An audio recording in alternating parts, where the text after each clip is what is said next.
खुलुमबाय बेयो बड'लेण्ड इंखं टेलिभिजन दिनै 30 एप्रिल 2020 बिस्तिबारखालि सानसेनि बरादखौ नोंथांमोननि खाथियाव लानानै फैदों आं सदानन्द दैमारिया सिगां फरायथिनो लादों मेष राशि दिनैनि साना मोजां आरो गाज्रिनि गेजेरजों बाबेनलांगोन गोसोखौ गुलाय-गुजाय मोनगोन गोबां खामानियाव मुखुब थानानै देहाखौ मेंनाय मोनगोन गोसोनि बोलोआ अदेबानि बांगोन रांखावरियाव जोबोर मोजां होनजायो अदेबानि खरसायाबो बांगोन फालांगियाव मोजां मुलाम्फा मोननो हागोन मावनो लानाय खामानिखौ थि समाव मावफुंनो हागोन गुबुनखौ बांद्राय फोथायैयानो गाहाम खहा खालामनो नाजागोन सोरनिबा सायाव रागा जोंफ्लांनो हागौ गोसोखौ हमथानाया गाहाम नखराव बिसि-फिसायनि गेजेराव अनलायनाय फैगोन बिदा-फंबायजों मोजां सोमोन्दो थागोन गुबुननि हेफाजाब मोननो हागोन गोसोनि साननाया जाफुंगोन वृष राशि दिनैनि साना जोबोर मोजां आरो गोसोनि बोलोआ बांगोन अनलाइन फालांगियाव मोजां मुलाम्फा मोननो हागोन रांखावरियाव जोबोर मोजां गोसोखौ गोजोननाय मोनगोन समाजाव मान मोनगोन मावनो लानाय खामानिखौ थि समाव मावफुंनो हागोन नखराव बिदा-फंबायनि गेजेराव अनलायनाय फैगोन बिसि-फिसायजों मोजां सोमोन्दो लाखिनो हागोन देहाया मोजाङै थागोन अब्लाबो जानाय लोंनायाव सांग्रां जानाया गाहाम फरायसाफोरा फरायनायाव गोसो दुंगोन मिथुन राशि दिनैनि साना बारा मोजां नङा गोसोखौ गुलाय-गुजाय मोनगोन समाजाव मान मोनगोन सोरजोंबा दान्थे-बिदान्थे एबा एना-एनि जानो हागौ गुबुनजों बाङाय बुंनायानो गाहाम जागोन नखराव बिदा-फंबायनि गेजेराव अनलायनाय फैगोन आरो बिसि-फिसायजों मोजां सोमोन्दो थागोन लोगोनि हेफाजाब मोनगोन गोबां खामानियाव मुखुब थानानै देहाखौ मेंनाय मोनगोन जानाय लोंनायाव सांग्रां जानाया गाहाम गुबुननि गोसोखौ बोनो हागोन कर्कट राशि दिनैनि साना जोबोर मोजां गोसोखौ जोबोर गोजोननाय मोनगोन सोरजोंबा एना-एनि फैनो हागौ मोजां साननो रोंगोन समाजाव मान मोनगोन देहाया मोजाङै थागोन गुबुनखौ हेफाजाब होनो हागोन रांखावरियाव जोबोर मोजां फालांगियाव मोजांद्राय नङा होनजायो बहाबा थांनांगौब्ला दिनै दोनथ'नायानो गाहाम जाब्रबथायनि आसा दङ नखराव बिसि-फिसायनि गेजेराव मोजां सोमोन्दो थागोन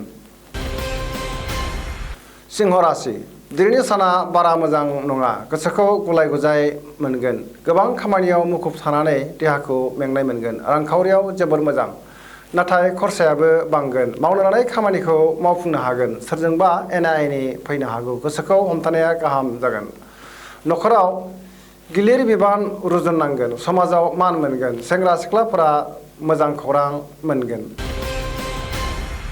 कन्या राशि दिनैनि साना जोबोर मोजां गोसोखौ गोजोननाय मोनगोन नखराव बिदा-फंबायनि गेजेराव अनलायनाय फैगोन मावनो लानाय खामानिखौ मावफुंनो हागोन समाजाव मान मोनगोन गोसोनि बोलोआ बांगोन देहाया मोजाङै थागोन रांखावरियाव जोबोर मोजां धोननि जेबो आंखाल जानाय नङा फालांगियाव जोबोर मुलाम्फा मोनगोन गुबुननि गोसोखौ बोनो हागोन सेंग्रा-सिख्लाफोरा मोजां खौरां मोनगोन तुला राशि दिनैनि साना मोजां आरो गाज्रिनि गेजेरजों बाबेनलांगोन गोसोनि बोलोआ बांगोन सोरखौबा हेफाजाब होनो मोननानै गोसोखौ गोजोननाय मोनगोन नखराव बिसि-फिसायनि गेजेराव एना-एनि फैनो हागौ रांखावरियाव बारा मोजां नङा इयुननि थाखाय सांग्रां जानाया गाहाम खरसाया बांगोन अब्लाबो खरसाखौ हमथानो नाजानाया गाहाम समाजाव मान मोनगोन देहाया मोजाङै थागोन मावनो लानाय खामानिखौ थि समाव मावफुंनो हागोन वृश्चिक राशि दिनैनि साना जोबोर मोजां गोसोखौ जोबोर गोजोननाय मोनगोन मावनो लानाय खामानिखौ थि समाव मावफुंनो हागोन गुबुननि गोसोखौ बोनो हागोन रांखावरियाव जोबोर मोजां होनजायो फालांगियावबो मोजां मुलाम्फा मोनगोन देहाया मोजाङै थागोन दिनै गोदान खामानिखौ जागायजेननो हागोन नखराव बिसि-फिसायनि गेजेराव मोजां अनलायनाय फैगोन बहानिफ्रायबा मोजां खौरां मोनगोन धनु राशि दिनैनि साना मोजां आरो गाज्रिनि गेजेरजों बाबेनलांगोन गोसोखौ गुलाय-गुजाय मोनगोन गोबां खामानियाव मुखुब थानानै देहाखौ मेंनाय मोनगोन सोरजोंबा एना-एनि फैनो हागौ माखौबा लानानै सोरजोंबा दान्थे-बिदान्थे जानोबो हागौ गोसोखौ हमथानाया गाहाम गुबुनखौ बारा दाफोथाय रांखावरियाव जोबोर मोजां नाथाय फालांगियाव बारा मोजां नङा गुबुननि गोसोखौ बोनो हागोन मकर राशि दिनैनि साना जोबोर मोजां गोसोखौ गोजोननाय मोनगोन। मावनो लानाय खामानिखौ मावफुंनो हागोन। देहाया मोजाङै थागोन। न'खराव बिसि फिसायनि गेजेराव अनलायनाय फैगोन। गोसोनि बोलोआ बांगोन। गुबुननि गोसोखौ बोनो हागोन। लोगोफोरनि हेफाजाब मोननो हागोन। रांखावरियाव जोबोर मोजां। फालांगियाव मोजां।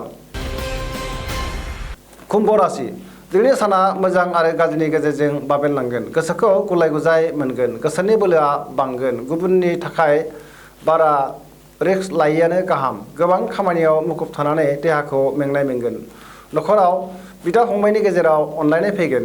बिमा बिफानि बोर मोनगोन। गोसोखौ हमथानाया गाहाम जागोन। मावनो लानाय खामानिखौ मावफुंनो हागोन। समाजाव मान मोनगोन। अदेबानि सोरजोंबा मेगन साखोमा जागोन। मीन राशि दिनैनि साना मोजां आरो गाज्रिनि गेजेरजों बाबेनलांगोन। गोसोखौ जोबोर गुलाय गुजाय मोनगोन। देहाया बारा मोजां थानाय नङा। उदैनि बेरामाव गोग्लैनो हागौ। जानाय लोंनायाव सांग्रां जानाया गाहाम। बहाबा थांनांगौब्ला दिनै दोनथ'नायानो गाहाम जागोन। जाब्रबथायनि आसा दङ। न'खराव बिसि फिसायनि गेजेराव अनलायनाय फैगोन। गुबुननि गोसोखौ बोनो हागोन। दिनैनि राशि फरायथिनाया एसेनोसै। जोबनायाव आं बेखौनो खावलायो जाहाथे नोंथांमोना सानफ्रामबो जोंनि बे बड'लेण्ड इंखं टेलिभिजनखौ नायबाय थायो आरो साबस्क्राइब खालामो। लोगोसे गावबा गावनि सानसेनि बरादखौ मोनथिनानै लायो। एसेनोसै। गोजोन्थों।